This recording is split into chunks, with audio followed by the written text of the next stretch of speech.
Good evening everyone. Good evening. कसे आहात सर्वजण? सर्वप्रथम सर्वांना प्रजासत्ताक दिनाच्या हार्दिक शुभेच्छा. खूप खूप शुभेच्छा. आज आपण 75वा प्रजासत्ताक दिन साजरा करत आहोत.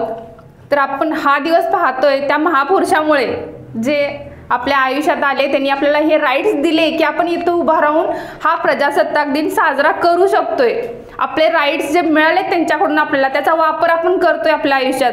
त्याबद्दल आपण त्यांना धन्यवाद म्हटलं पाहिजे आधी की त्यांच्यामुळे आपण हा दिवस पाहतोय.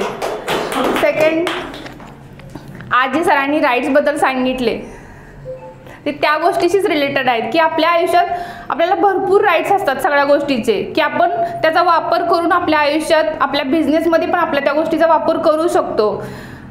फॉर एक्झाम्पल आपल्या लाईफमध्ये मी ब्युटिशियन आहे. ही माझ्याजवळ जॉब करते. माझे राईट्स आहेत की मी तिला प्रत्येक गोष्ट बोलू शकते. मला माझ्या मनात जर आलं ती व्यवस्थित करत नाही तर मी पटकन बोलू शकते.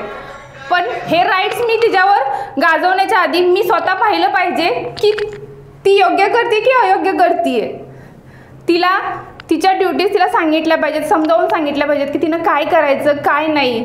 रोजच्या जीवनामध्ये मी कुठे कमी पडते. मी जर तिला व्यवस्थित समजावून सांगत नसेल माझ्या गोष्टी तर माझी ड्युटी आहे ती की मी तिला समजावून सांगितलं पाहिजे आणि मग तिच्यावर अधिकार गाजवला पाहिजे.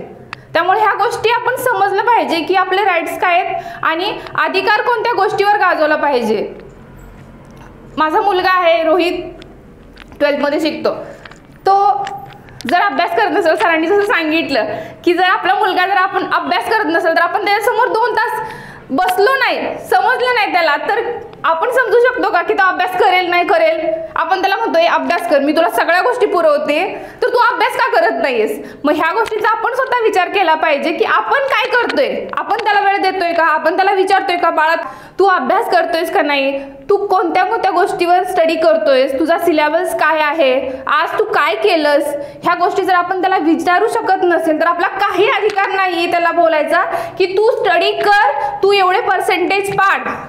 ह्या गोष्टीचा अधिकारच नाही आहे. त्यामुळं आपण स्वतः समजलं पाहिजे की आपले अधिकार काय आहेत आणि आपले राईट्स काय आहेत. ह्या दोन्ही गोष्टीतला जर फरक आपण व्यवस्थित समजू शकलो ना तर आपल्या आयुष्यात आपण कुठंही कमी पडणार नाही आहे आणि 100% सक्सेसफुल होऊ. आजच्या ज्या गोष्टी सरांनी सांगितल्या ना त्या गोष्टीवर सर्वांनी काम करा आणि सर्वांनी विचार करा त्या गोष्टीचा की आपले अधिकार आणि राईट्स कशा प्रकारे आपण वापरायचे आणि आपल्या लाईफला आनंदी सुखी समाधानी बनवायचं.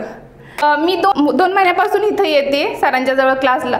सुरुवातीला मी जेव्हा आले ना तेव्हा मला हातात माईक सुद्धा पकडता येत नव्हतं, बोलता सुद्धा येत नव्हतं. बोललं तर खूप दूरची गोष्ट आहे. मी कधी एखाद्या समोर उभा राहून बोलू सुद्धा शकत नव्हते. तर सरांनी आत्तापर्यंत जेवढ्या गोष्टी मला समजावून सांगितल्यात ना की तुम्ही कसं बोललं पाहिजे, कसं उभं राहिलं पाहिजे, लोकांसमोर उभा राहताना तुमचे शब्द कसे पाहिजे, तुमची शब्दावली कशी पाहिजे, की बोलताना समोरचा व्यक्ती तुम्हाला नोटीस करतोय की नाही, तुमच्या बोलण्याकडे त्याचं लक्ष आहे का नाही, आपण बिझनेसमध्ये कोणत्या रोजच्या लाईफमध्ये कोणत्या गोष्टींचा वापर केला पाहिजे. ह्या सगळ्या गोष्टी सरांनी जेव्हा मला समजावून सांगितल्या तेव्हापासून मी माझ्या लाईफमध्ये खूप गोष्टीमध्ये चेंजेस केलेत. आणि सरांच्यामुळं मी स्वतः इमॅजिन करू शकते त्या गोष्टीला की मी एखाद्या ठिकाणी जाऊन अँकरिंग करेन, एखाद्या स्टेजवर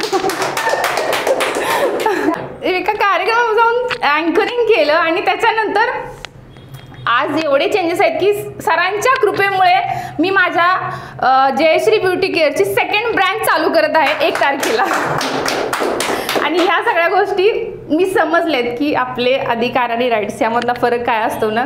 ह्या खूप चांगल्या गोष्टी सरांनी सांगितल्यात आणि जे काही सर सांगतात तर ह्या गोष्टीकडे आपण जर बारकाईने जर विचार केला ना तर आपल्या लाईफमध्ये ना ह्या गोष्टी आपल्याला खूप सक्सेसफुल बनवू शकतात. आणि ह्या गोष्टींचा खरंच विचार केला पाहिजे सगळ्यांनी.